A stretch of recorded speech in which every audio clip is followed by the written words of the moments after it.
Patna medical কলেজৰ পিছতেই এইখনে ভাৰতৰ সৰ্ববৃহৎ মেডিকেল কলেজ হ'ব। উত্তৰ পূব বা পূৰ্ব ভাৰত নহয়, সমগ্ৰ ভাৰতৰে আটাইতকৈ ডাঙৰ মেডিকেল কলেজ হ'ব। জ্যোতিষপুৰ মেডিকেল কলেজ তাৰ নিৰ্মাণৰ যিটো প্ৰস্তুতি তাৰ বুজ ল'বলৈ আৰু গুৱাহাটী মেডিকেল কলেজৰ যিটো মাদাৰ এণ্ড চাইল্ড হস্পিটেল আমি বনাই আছোঁ, এই দুইটা নিৰ্মাণৰ বুজ ল'বলৈ আহিছিলোঁ। আপোনালোকে এই গোটেই বিল্ডিংটো দেখিছে। এইটো গুৱাহাটী চিকিৎসা মহাবিদ্যালয়ৰ ৯তম সংযোজন হ'ব। ইয়াতে মাতৃ আৰু প্ৰসূতি আৰু শিশুৰ বাবে ৮০০খন বিচনা থাকিব। মোৰ মতেদি প্ৰাগজ্যোতিষপুৰ আৰু গুৱাহাটী চিকিৎসা মহাবিদ্যালয় দুইখনৰে ছুপাৰ স্পেচিয়েলিটি আমি MMCHত কৰিম।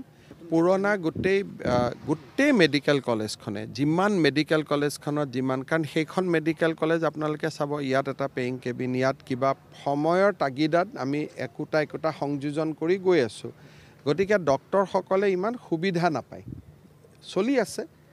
আৰু তাৰ যিটো আজিৰ পৰা ৫০ বছৰ আগতে কৰা, ৬০ বছৰ আগতে কৰা, গতিকে তাত আমি এটা নতুন ড্ৰয়িং এটা বনাইছোঁ। প্ৰায় ৩০০০ বিচনা থাকিব। এতিয়া সেই বিল্ডিংটোত ক'ৰবাত ৫০টা, ক'ৰবাত ১০০টা, পেয়িং কেবিনটো দূৰত, হস্পিটেল দূৰত, তেনেকৈ তাত প্ৰায় ১৫০০-১৬০০ বেড আছে।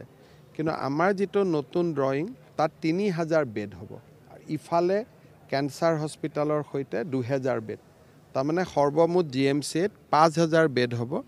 পাটনা মেডিকেল কলেজৰ পিছতেই এইখনে ভাৰতৰ সৰ্ববৃহৎ মেডিকেল কলেজ হ'ব। উত্তৰ পূব বা পূৰ্ব ভাৰত নহয়, সমগ্ৰ ভাৰতৰে আটাইতকৈ ডাঙৰ মেডিকেল কলেজ হ'ব।